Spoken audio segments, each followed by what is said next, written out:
Welcome to What Juices You, where we explore what energizes leaders and how that energy fuels performance, connection, and growth.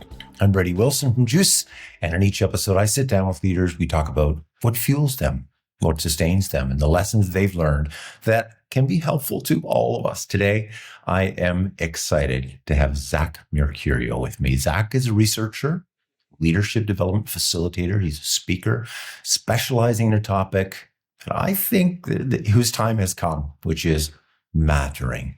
Welcome, Zach. Thanks, Brady. It's a delight to be here. Oh.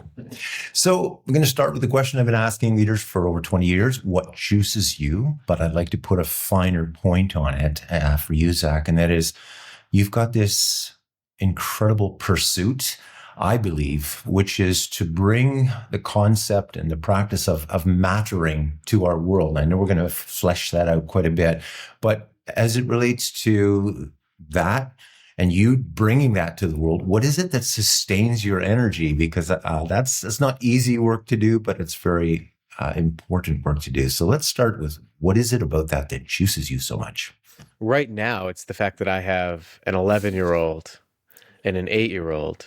Okay. And I can't imagine them growing up in a world in which they are questioning their significance. I mean, so that's what keeps me going. I mean, really, it's about building a world in which every person feels valued and knows how they add value. And I mean, think about what would happen to communities, to organizations, if every single person felt seen, they felt heard, they felt needed, they felt worthy, and they felt capable. And at a time where we need more of people's unique voices, gifts, perspectives, wisdom to solve complex problems, the more we need to show people that they're worthy and that they're capable. Yeah. One of the questions we ask people a lot is, are you smarter around some people than you are around others? And one of the things you talked about a little bit in your book was anti-mattering. And what I took away from that is there's a way that we can show up in the workplace, but also in our volunteer work and community and our families. And it's actually what's oozing out of us is this valence of anti-mattering.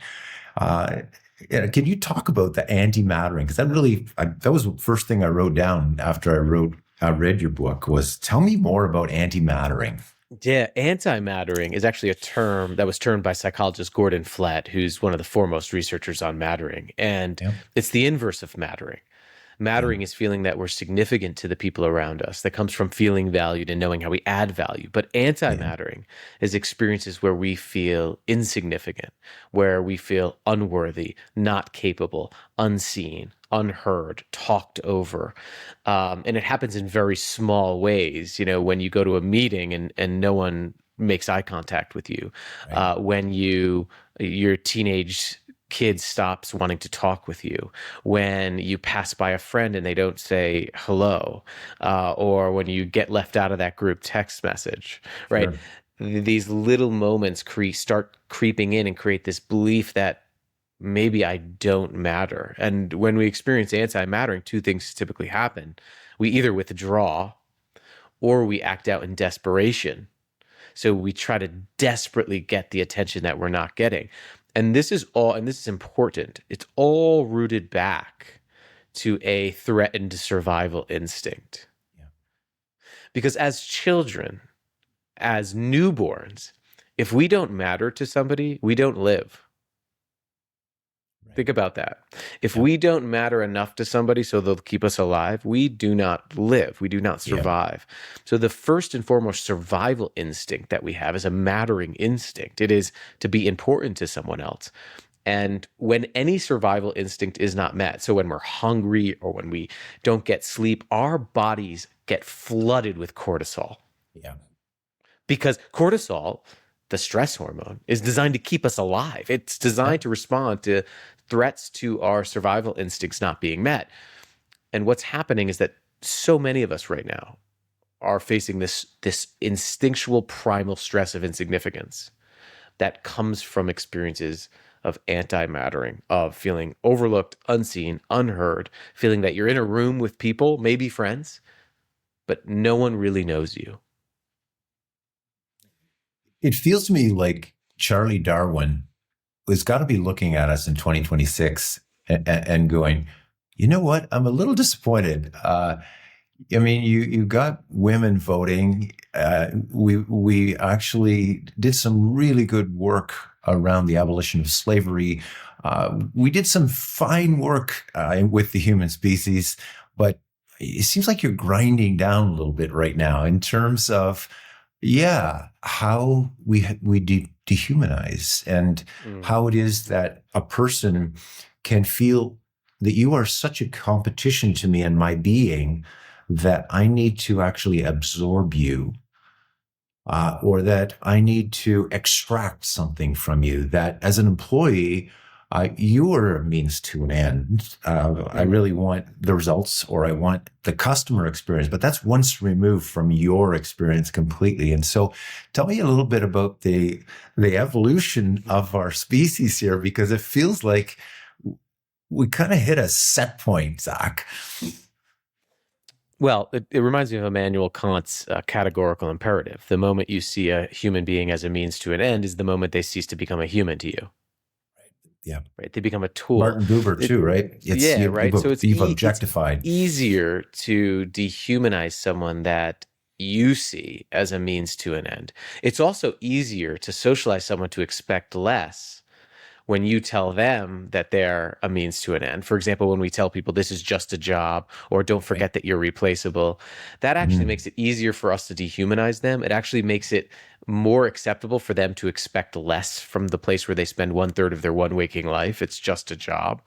Right. But that cycle of dehumanization really started, in my experience, because I study work, when work moved as inherently purposeful to work as exchange. Yeah. What I mean by that is that work, as it was designed into human beings and how we live in community, was always purposeful. Yeah. If I was a shoemaker, I made shoes so you didn't have to walk around barefoot. If I was a farmer, I grew food so you wouldn't be hungry, right? Yeah. All work was purposeful. All work, and I believe this still today, all work is an act of community. Right. What happened, though, is that certain people started getting an excess. We started getting an excess of food that we could then store because of our technology now, that we could then sell and trade. And when you start selling and trading, you need someone to be responsible for that. And that person that's responsible for that becomes also the purveyor of what? Capital, money. Right. And so now I can say, wait a minute. So shoemaker, here's what we can do. I can pay you enough to just make one part of that shoe in an assembly line. We'll have other people make the other part down the assembly line, but we'll go faster. We'll sell more shoes, but I'll pay you to lose the meaning that you had enough so you can survive. And that's what happened. The work as exchange. And ever since, people have been slowly losing the sense that they and what they're doing matters to other people. They feel like I'm just a cog in the machine. It's easier to dehumanize a cog in the machine. And then you add technology, which is our obsession with digitally communicating with one another, which was amazing for efficiency, but not good for meeting that human instinct to matter. Because now, instead of sitting with you, understanding you, showing you the difference that you make, I can just send you a text message with an emoji and fulfill my moral duty of connecting with you. It's no surprise that we're more connected than ever, but we're lonelier than ever. And so here we are. And I really believe that where we are is that we've gone through the industrial age, we've gone through the information age. We now have artificial intelligence taking over our operational tasks. And so what do we have left? Well, we have to actually return to what makes us human, which is the ability to see, hear, value another human being, to create caring and trusting relationships, which is something that artificial intelligence cannot do and will never be able to do. So I really believe we're entering into the age of relationships. This is fascinating. I just finished the 20th anniversary of a book I wrote in 2005 called The Power of Conversation. And I thought it's just going to be adding a few little things to the, but it was a complete redo. But what came up, Zach, which I think will enhance potentially, but also leverage what you're saying, is that I discovered that without the world's oldest technology, all of our newest technologies actually fail to deliver. So, and I'm not talking about fire, but what happens around the fire. So the world's oldest technology conversation. And for me, when I take that word apart, it's actually converter, which is we're starting to turn together. I love this idea. And one of the things that's happened, and this adds into something that I've noticed as well, it gives me language to it. The problem is we've left that old technology in the warehouse for too long. Yeah. And what I mean by that is that one of the things that happens, for example, if you give me some bad news, for the last 25 years since we've sent our first text message in December of 1993, for the last 25 years, I've been able to just say, "Oh, you have bad news. I'm sorry to hear that. Let's talk next week." Put a little Yeah. sad faced emoji there. I don't have to sit with you, seek understanding, show compassion. One of the Right. things that we haven't addressed is that every time we've gotten out of those social repetitions, the technology atrophies. So every time we socially learn, we learn the skills to be with one another through social repetitions. So if you give me some good news on a project, then I can go on my Slack channel and say, "Oh, great job," with a thumbs up emoji. And I don't have to sit with you and say, "Hey, Brady, I've seen how you've persevered. I've noticed your creativity. I just want to say that I see that. I'm really proud of you. I'm here for you." Every time we don't have to do that and haven't had to do that, we've lost the skill to do it. So there's this idea in psychology, it's called skill decay, that a skill decays in about a week of not using it. Think about how many people have not had to show compassion in real time to another human being in the last 2 weeks. That's terrifying. Yeah. So we have to do a major upskilling. We have to take the old technology out of the wherever it is, and we have to upskill ourselves again to be human with one another. Yeah. And I think you've done a really nice job of just talking about how when I just send that simple Slack message, I mean, there's nothing the matter with sending it, but it's just not enough. It's not sufficient to release the cascade of dopamine, oxytocin, and serotonin, which really matters. And, inside that other person in terms of their physiology experiencing, and for your recognition or your appreciation to really land for me in a way that imprints me with mattering.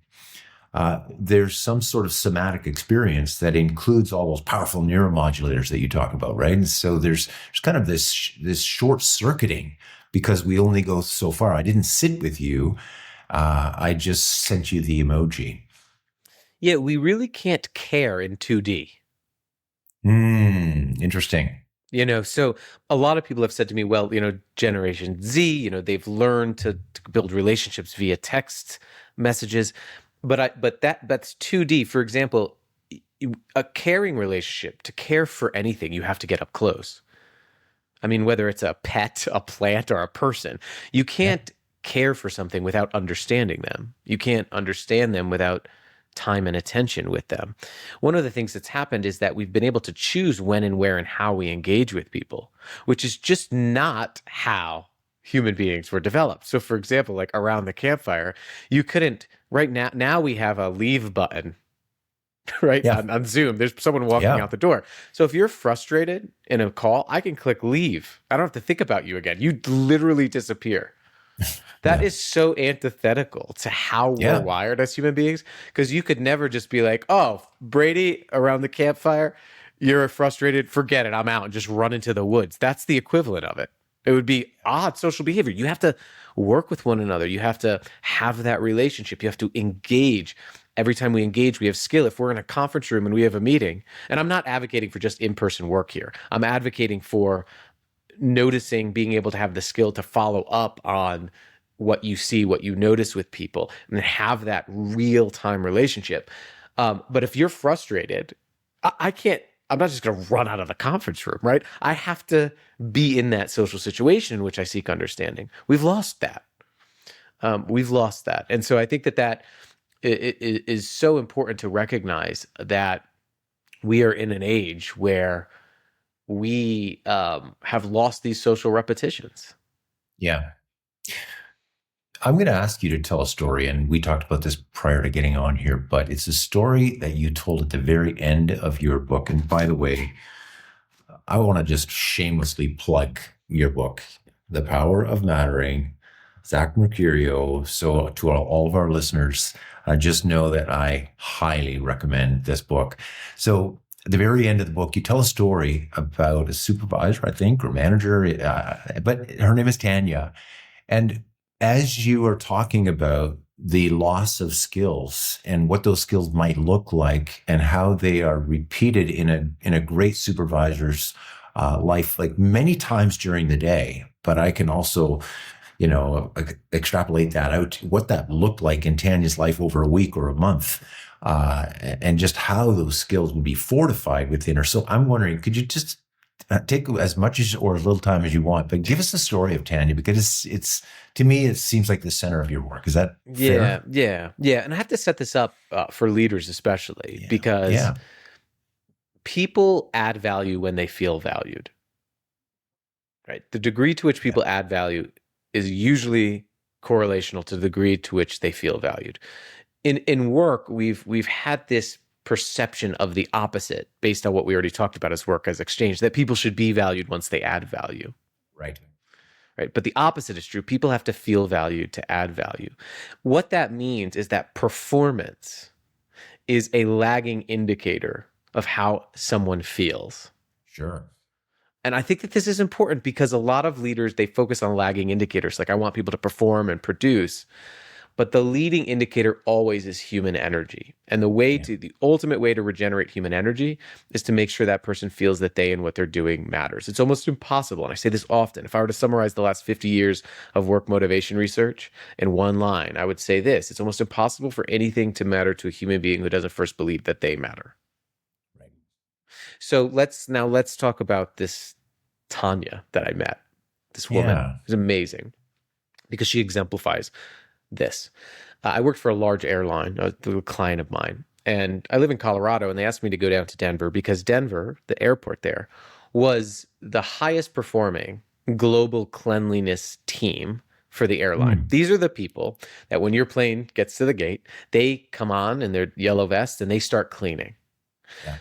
Oftentimes, if you notice, and you will now after this conversation, notice how many people just brush by them. Don't pay attention to them.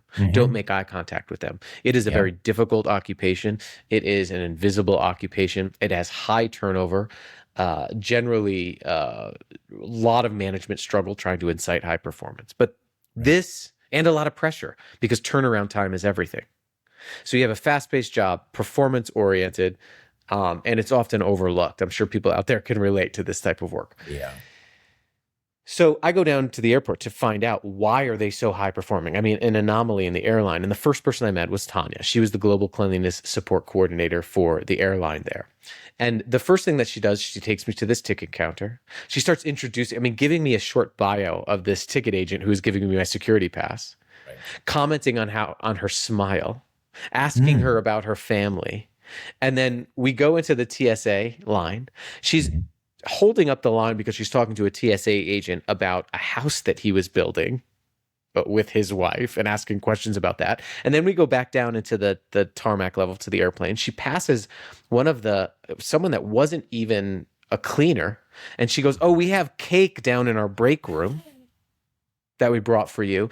This was one of the wheelchair attendants, and knew him by name. Then we go down into the bottom floor of the airline area. So this is where, just to give you an idea, there's a big screen and there's a countdown. So plane comes in, the countdown starts. I bet. And there's someone who goes on with an app and audits the plane. So you get audit scores right away. But she goes down sort of in front of this big board, and it was almost this perfect picture of this, is that she sees this guy who's on break, and she said, "Hey," and she mentioned him by name. She goes, "Hey, can you show me a picture of your daughter?" And he's like, "Oh, yeah." He was fumbling with his phone. He showed me. And she goes, "Good. I want to remember why I'm here today." Wow. This was a guy who is from Ghana. A lot of these people are immigrants. He's from Ghana. He's living here and sending money back to his 9-year-old daughter and her family. And that's the reality for many of these people. She then brings me to the break room. She goes around to each person, tells me what she appreciates about each one. Someone gets up, hugs her, and says, "I just want to thank you so much for what you do with me." Then we go. Then she's like, "Oh, we got to go because the airplane's in." So I had to put on my Sure. vest. We go to the plane, and then she's having these performance conversations about things, and they're like, "Oh yes, Miss Tanya, we'll get that done for you." And then we come out, and that was my experience, right? So I, I all of a sudden I asked her. I said, "Tanya, you got to remind me, none of these people are your direct reports, right?" She said, "No, they're all contractors. It's not even her job to supervise them." But she makes the choice to lead. She's not even their leader, but she makes the choice to lead them because their supervisor isn't present. Wow. And she told me, "Zach, relationships are my job. Everything else, including quality, follows. I cannot have a performance conversation with someone if I don't know their kids' names. Right. Nothing I say is going to matter to somebody if they don't first believe that they matter to me." And when she said that, that is the essence of what this work is all about. It's creating the relational groundwork, the belief that someone is worthy and capable and seen and heard, that someone has their back, that knows them, that is there to support them so they can venture out, go do their best work because they know they already matter to somebody. They know they already have that secure base. It feels to me like part of this is trainable and part of this might not be. But I'd like you to speak to this because the Tanyas of the world, it is possible that they just believe people matter. And it just oozes out of them in 1,000 different ways, not unconsciously, but it's natural. And there are others that believe that people are a means to an end, and there's some instrumentality. It's a very utilitarian view of the human being. And to take that person and to, not turn them into a Tanya, but to help them shift a little bit more to be like that. Talk to me about that journey and how much of it is trainable, how much of it is, it's just part of who they are. Yeah, so mattering begets mattering. And what I mean by that is that I asked Tanya, I said, "How did you develop this approach?" Because I'm always really curious. And when Yeah. I ask people that, it's usually because they had someone that did it for them. Okay. So she said it was her supervisor. Her supervisor was always there for her. Her Love. supervisor would fly in. So he's in Utah. She's in Denver. Okay. It's an hour and a half flight. If she Yeah. wants to talk, he will fly in Oh to my have a goodness. conversation in person. Wow. Always there for her anytime she wants to talk, any ideas that she has, allows her to go out and do this. Right? Because you could easily say, "Oh, Tanya's wasting time." Oh, And totally. right, and try to control Tanya. But the allowed her to do this, allowed her to take on quote unquote supervision of people who were contractors, which adds a Yeah. whole other dynamic. But he gave her that freedom to do that. So I think that what I found is that a lot of people who are naturally good at this have had experiences of it in their lives. Many leaders, I think, who treat people as instrumental means to their end Yeah. feel like means to someone else's end themselves. Right. This is very hard for people to hear, I think, for listening, but like often, you know, when I talk with a leader who's like, "Well, this is just the fluffy stuff, this is the soft stuff, what are we going to do? We need to produce results. I need to keep a company running. I'm not going to just thank people for doing their job." Those type of comments are usually from people that need a sense of mattering themselves the most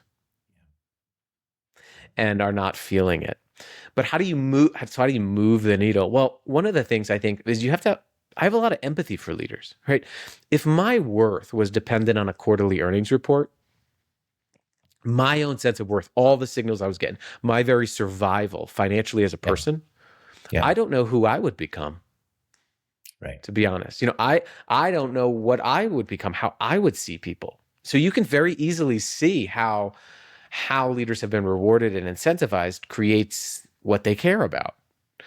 But I think getting people to see that and then walking people back from lagging indicators to leading indicators is really helpful.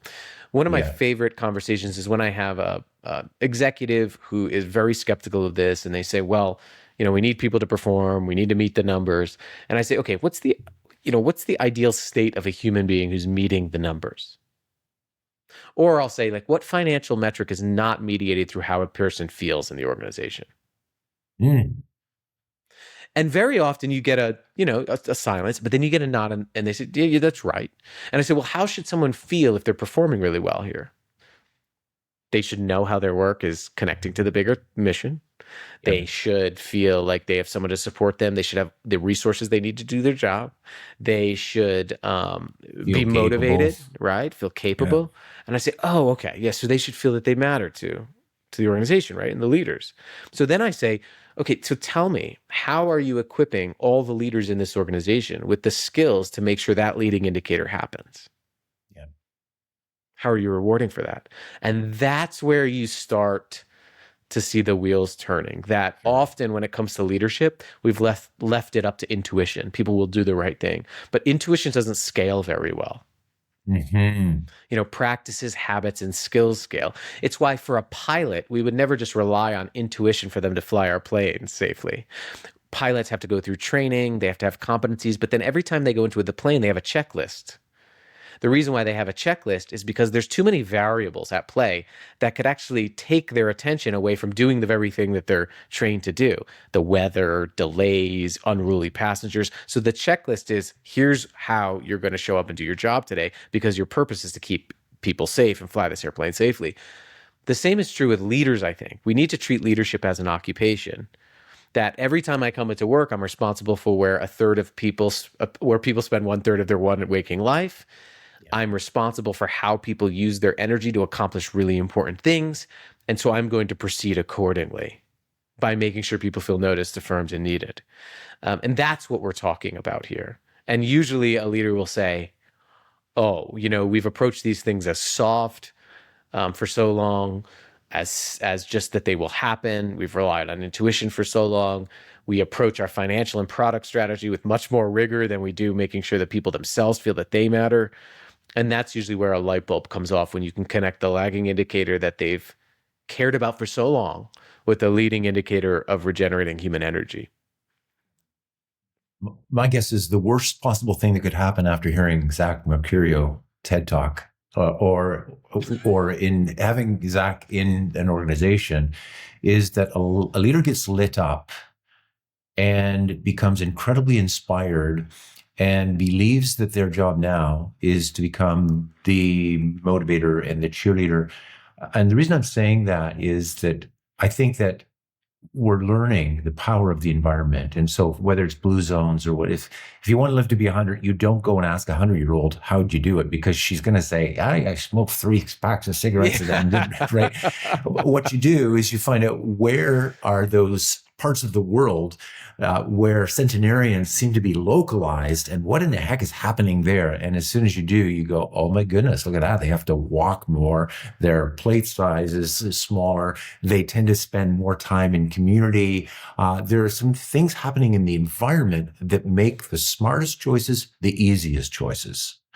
And so Absolutely. when you think about leadership and creating an ecosystem and an ethos of mattering, what are the environmental? So one of the things I love is a piece of research about this person in a hospital. Her first name is Annie. I think it's Thorndike. But anyway, she just decided, we're just going to make water available in all the places where there are refrigeration units. That's all she did. You know this research? No, I don't. Okay, so soft drink purchases went down by 11% and water purchases went up by 20%. Just make the right choice available. Create a path of least resistance for people to make good choices. And so what I'm asking you is, what have you learned, Zach, in your practice around dealing with organizations so that you create a blue zone of mattering, if you will?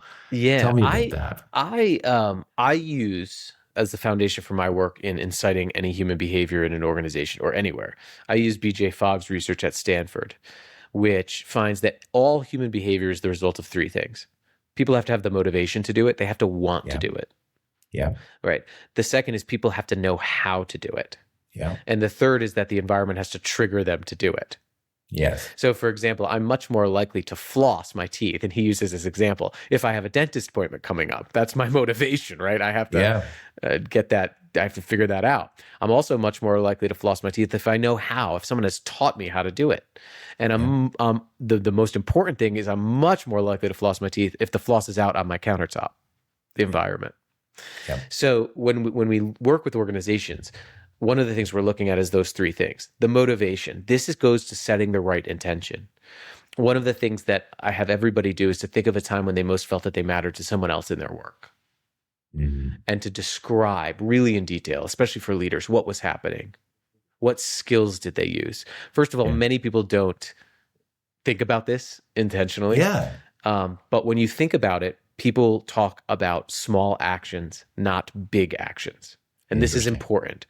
And we've seen this. I was on a webinar, and there was 3,000 people on this webinar, and I had them to type in 3 words that describe what someone else did to help them feel that they mattered in their job. Mm-hmm. None of them. There was no money. We analyzed the chat after. Money was not mentioned. An award was not mentioned. Promotion was not mentioned. Any sort of big like public achievement was not mentioned. It was all things like they spend time with me. They demonstrate compassion for me. They know things that are happening in my life. They gave me a chance. They gave me responsibility.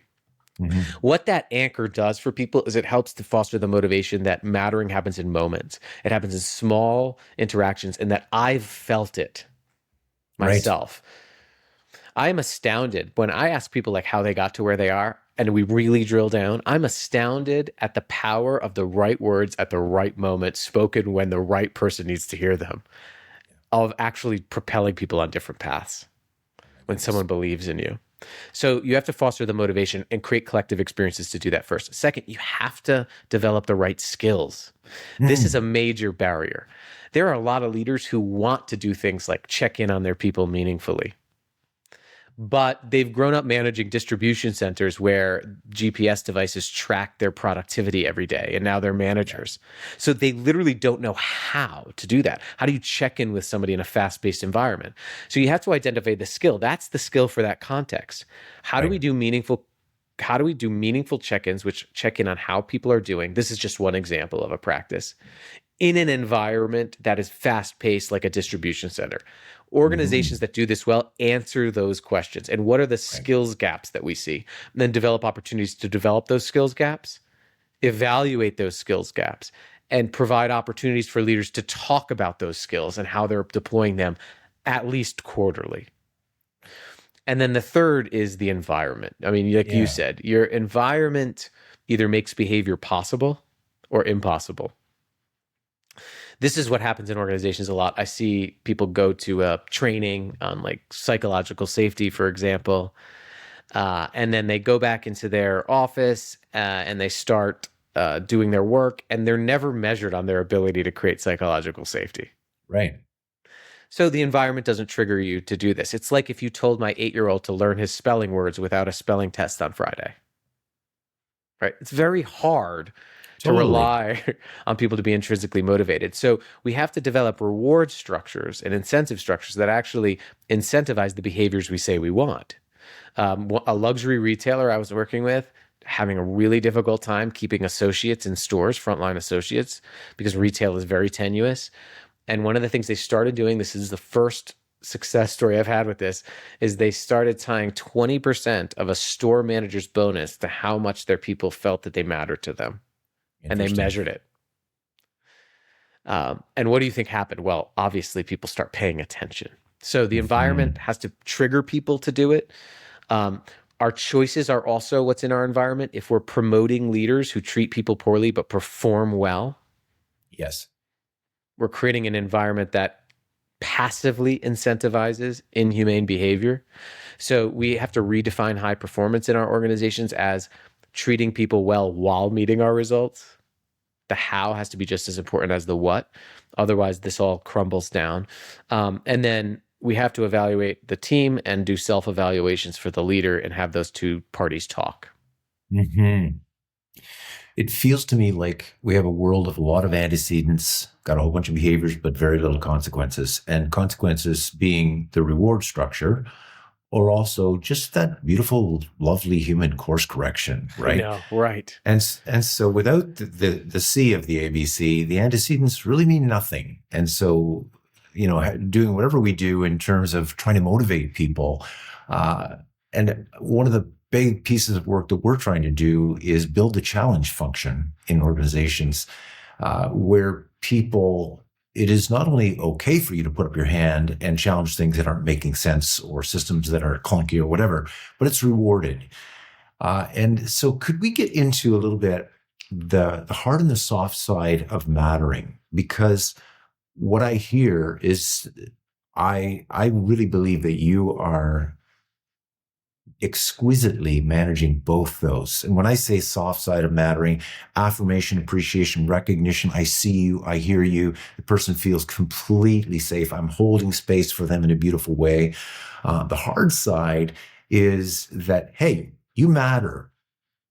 So deliver, like you said, you're going to Uh-huh. deliver, right? And so could you talk to me about the hard side of mattering? Yeah, I mean, so I think that you're talking about how do we maintain like high performance standards Yeah. and Yeah. create a culture of mattering. And it's important that to recognize that you create a culture of mattering so that you can have high performance standards. I'll give an example, like performance improvement feedback. Like when the Mhm. instance of a manager or a leader trying to get people to improve their performance. There's research from Harvard Business Review that finds that about 40% of all performance improving feedback or feedback that's meant to improve performance, 40% actually decrease performance. Instances of Oh, feedback decrease performance over time. oh, Now, why is that?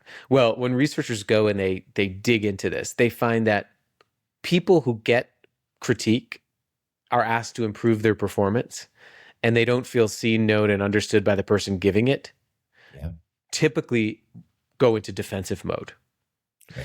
But people who receive critique with a person who has invested in them, they have demonstrated their belief in them long before the performance needs to be improved, have understood them, they're much more likely to not take a defensive posture, but take a posture of, wow, I want to pay this back.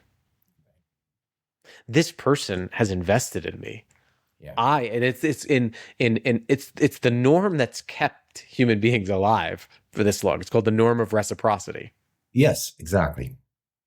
That when somebody extends care to me, I want to extend care to them. Yeah. So people do not care if they don't feel cared for. So what was happening is actually leaders were critiquing before they actually rigorously demonstrated care. One of my favorite studies is by this psychologist. His name is David Yeager. And what he did was he had people get, and it was actually seventh grade students. This was his first study. He had them get feedback from a teacher, just critiquing their essays and saying, you have to submit a revision. This is not the best work. And it was all redlined critique. And then he had students get feedback from a teacher where the teacher was instructed to do these three things. When they gave the feedback, they gave the same objective redlined feedback, but the way it was presented had these three elements. They were told to demonstrate their belief in the person first. Say, hey, I believe in you. I believe in what you can write. I believe in the impact you can make through what you write. Two, they were told to affirm the person, to name their unique gifts and strengths that they had to make the changes. So, hey, you're really creative. I rely on that in our class. I Right. really need you to use that. And then the third is that they needed to provide credible, tangible support. So, hey, and on every next Tuesday at 8:30 before homeroom, I want to check in with you on the progress of that. Right. Okay. Now, the percentage of people in the first group who submitted a revision was around 26% of the students. In the second group, almost 88% of the students submitted a revision. So he's taken that and he's brought it into the workplace and organizations. Those three things, whenever you're giving critique or wanting people to perform, they need your belief in them. They need to know that they have what it takes and they need your support. So the hard side of mattering is really contingent upon the soft side of mattering. It really is. And that's where I think that when we think about this as just doing this because it feels good, we're not. We're doing this because A, it helps people to feel and regenerate the energy they need to actually add value. One of the problems, like one of the reasons why we're so disengaged and nothing, no program or initiative or perks has solved it in the last 20 years since Gallup started measuring it, is that we've expected people to care for so long without doing the rigorous work to make sure they feel cared for. Right. Yeah. In our work, one of the things we see that sustains human energy is just being able to answer the question, my leaders take interest in me as a person, not as a piece of corporate chattel, not as a cog in a machine, but actually they see me as a person. Yeah. And yeah, the care piece is, so it's interesting when I receive feedback, and I get a ton of feedback, like you probably do. Yeah, me too. I mean, right? Whether it's on what I write or when I speak. my whole life. I mean, I keynote. do research, peer review. I mean, that's all I get is feedback. That's it. And so I'm a pretty open person, to be honest with you. And I'm used to people looking at my baby and going, that's an ugly baby. And I go, okay, well, let's talk about the baby. But what I've discovered over time is that when feedback is delivered and when I can see the care for me in the course correction or in the concern, it speedily makes its way into my heart. Yeah. And when I don't see the care in it, I will do the work, Zach. I really will, to find the seed of truth, right, and pick out all the bones and everything. But it just makes I am ending up having to spend so much energy to get the essence of what truly was intended and from life.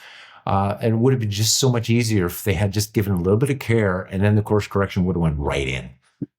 You know, I want a little bit more positive excitement from leaders about performance improvement. We often view, what I mean by that is we often view improvement as like, oh, hey, Brady, you got to improve your performance. You got to meet the numbers. You know, you're not performing well. But it should be, hey, like we have an opportunity here. Like think about, let's envision like how we want the end of the quarter to look and feel like for us. Let's do this. Let's figure out a way to get there. I want to support you in doing this. I think you can do it. I mean, can we agree that it would be pretty exciting to get there? Right? That should be improving as people should be exciting. And we've turned it into, we've outsourced it to HR or put people on performance improvement plans instead of doing the work, the relational work, building the relational groundwork where people trust us, they're engaged in us, they care for us, we care for them so that they can do this exciting work of improving. But now it's just sort of a drudgery. Like I always get that question, well, my people aren't performing well. You should be like, we have an opportunity to perform better. I mean, what would this look like? Right. And those are the types of leaders that I've observed that actually move the needle, that actually get excited about this work. Your job, someone's performance is your job as a leader. The thing is, for me, I'm just going to wildly and violently agree with what you just said here. And that is that without a sense of possibility and the excitement that comes with that, but possibility not through my lens necessarily, but what does possibility mean to that person? Because it could be excitement about what we can do in this quarter. It could be excitement about how they are viewed by their colleagues and the credibility and the track record or their 3 years from retirement and the legacy that they can leave behind. It is possibility that is incredibly bespoke and tailor-made that is then linked to how this thing, this project, this delivery can matter and how it can help that person very, very individually and particularly feel a sense of mattering about it. Yes, that sense of significance. And this is why it goes back to mattering, because knowing how we and what we're doing or what we're embarking on is significant to another person is a prerequisite for motivation.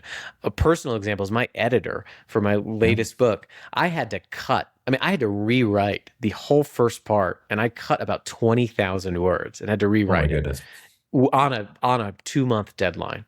Oh my goodness. I was really excited to do it though, because she was like, hey, let's think about the leader who's a reader of this book. Yeah.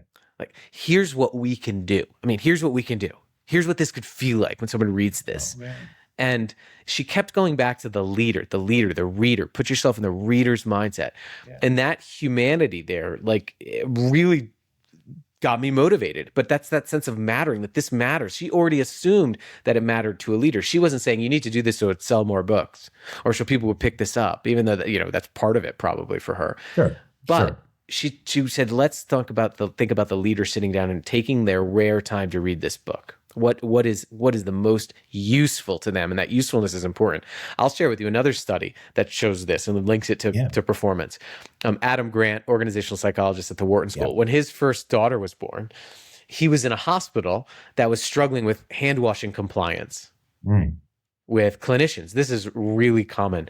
I don't mean to gross anybody out, but the hand washing compliance procedures for busy clinicians in hospitals is one of the easiest ways to prevent infection and potential preventable mortality events in the hospital. And what he found, though, is that he was trying to figure out why this was going on. And he saw the sign above the hand washing dispensers, and they all said, "Wash your hands so you don't get sick." Yes. Right. So what he did is he did this experiment where he took this split the hospital into two, and above all the hand washing stations in one side of the hospital, he wrote, "Hand washing prevents patients from getting sick." And then he just changed one word, "you" to "patients." Totally. He had a covert rater go in and actually rate the frequency of hand washing behaviors per clinician per hour. He controlled for traffic and everything. And then he actually measured objective soap use. Okay. And what he found was remarkable. Just that one word changed from "you" to "patients" resulted in 33% more objective soap used in the dispensers and 10% more hand washing behaviors per hour per clinician. And what was happening is that word, patience, inspired people to think about their significance, that they mattered. When people feel that they matter and what they're doing matters, they act like they matter. And what actually happened was not compliance, it was commitment. Compliance is when someone does something because you want them to do it. This is how a lot of leaders run their organizations and their teams. Commitment happens when someone does something because they want to do it, when they feel that they and it are significant. Yeah. It feels to me like what you are bringing to the world is a little bit more universal than some other things. So I love Simon Sinek. I know you've been on Simon's podcast. Start with why, and of course there was a whole meaning, purpose. Get to the why, and I think it was fantastic. But it's just that the why only matters to about 20 or 30% of the population. Right. Whereas mattering and feeling valued, feeling seen, and feeling significant, I feel like you've got a lot more of the population that resonates with and is ignited by that. And that's different than, for instance, belonging, connection, affiliation, relationship, trusted relationships, connection. There's a portion of the population that's what lights them up. But it feels to me like mattering, boy, it's a big one. It's like who of us does this not matter to? And mattering is powerful because it happens at the interactional level.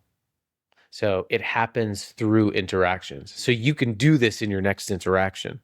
The thing I always say after studying leaders for this book who do this well is that really, when it comes to results on a team, your next great leadership act is your next interaction. Yeah. It's like Tanya, how you choose to show up and see and hear and value somebody. What happens when you have a big why or a big purpose without the daily experience of feeling significant is you get a lot of dissonance. I see this happen with a lot of these purpose initiatives in organizations where people will put this big social purpose up and they do this tons of branding around it. And then someone goes into work and feels unseen and unvalued and unheard in their everyday interactions.